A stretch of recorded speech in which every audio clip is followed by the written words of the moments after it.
para la honra y la gloria de Dios. Repréndelos duramente. Habla el Espíritu de Dios a los ministros. ¿Para qué es esa reprensión? Para que sean sanos en la fe. ¿Por qué? Porque había una fe, fíjense, estando los 12, 13 apóstoles cuidando, supervisando la primitiva iglesia, aún en esos tiempos, ya se estaban mezclando falsos ministros que estaban convirtiendo la gracia de Dios en un libertinaje, en una fe mediocre, en una fe fingida, aparente, hipócrita, falsa, una fe enferma, decía el varón de Dios. Reitera el apóstol Pablo en el capítulo número 2, verso 2, que los ancianos sean sobrios, serios, prudentes, sanos en la fe, en el amor y en la paciencia. ¿Cómo debe de ser el ministro? ¿Cómo debe de ser el predicador? Debe de portar una fe sana, una fe perfecta, una santísima fe. Por ello nos habla el varón de Dios: repréndeles duramente para que sean sanos en la fe. Desde el tiempo de la iglesia primitiva se estaba manifestando la apostasía, porque decía el apóstol Santiago, exhortando también: la fe sin obras es una fe muerta. Porque se estaba manifestando una fe mediocre, enferma, muerta. Y estos santos hombres, supervisores de la iglesia de Jesucristo, estaban al pendiente. Sin embargo, todo ministro debe de estar supervisando o enseñando una fe verdadera, santísima. Primera de Timoteo, capítulo 1, verso 5, dice: para la honra y la gloria de nuestro Dios. Pues el propósito de este mandamiento es el amor nacido de corazón limpio y de buena conciencia y de fe no fingida, de las cuales cosas, desviándose algunos, se apartaron a vana palabrería, para la honra y la gloria de Dios.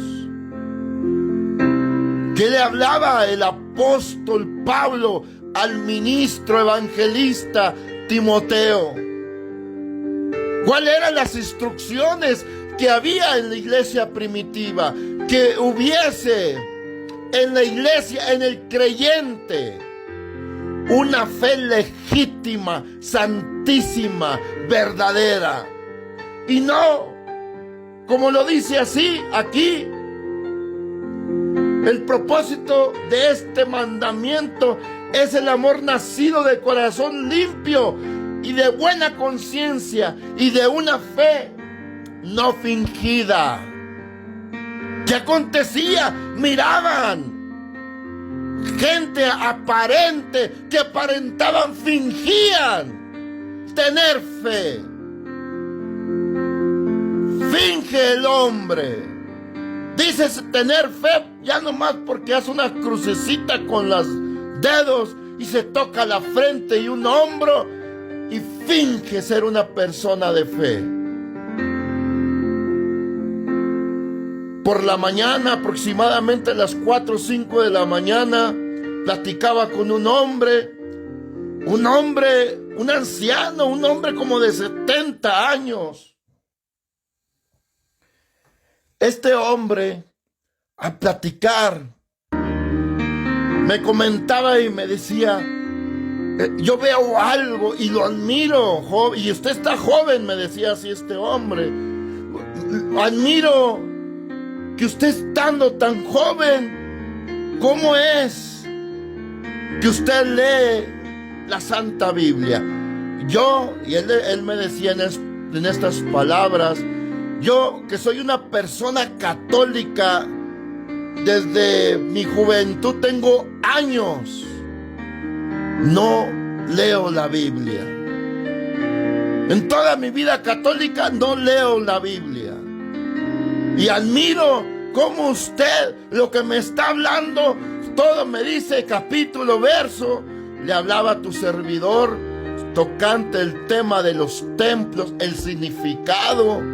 Algo tan maravilloso que terminando esta serie, este estudio, vamos a continuar con el estudio, con el tema, lo que es los templos, la idolatría.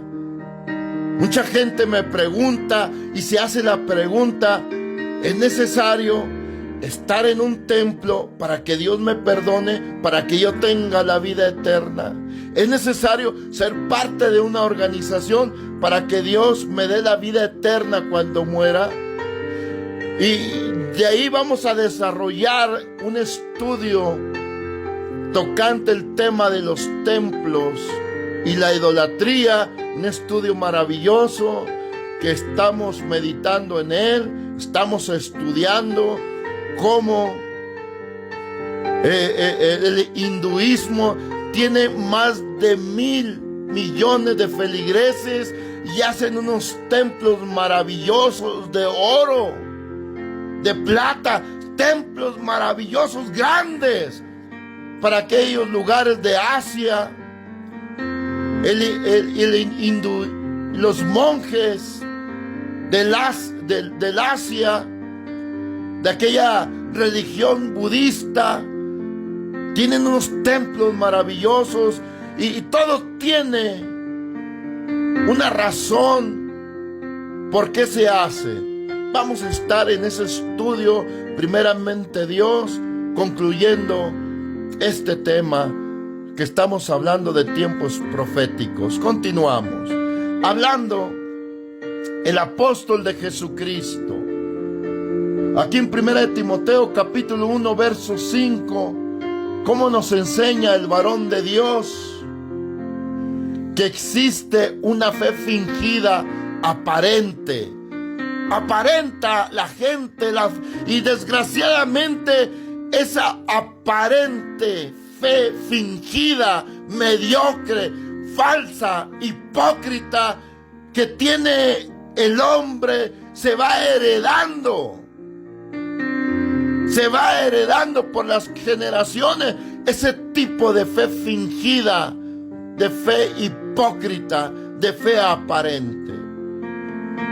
Por ello decía el varón de Dios, el apóstol Pablo, el ministro Timoteo, 1 Timoteo 1:5, el propósito de este mandamiento es el amor nacido de un corazón limpio y de una buena conciencia y de una fe no aparente, de una fe no hipócrita, de una fe legítima, santa, perfecta. Esa es la fe que nos habla el Evangelio de Cristo. Es el contenido de la fe que tiene el Evangelio de Jesucristo. Esa fe es maravillosa. Por ello le invito, amado hermano, damas y caballeros, que concientices qué clase de fe eres portador. ¿Te encuentras falto? Ve ante Dios en oración. Dile: Padre, pon en mi corazón esa fe santísima. Y empieza a leer la Santa Biblia y a buscar, a escuchar estos estudios bíblicos, y tu fe va a crecer.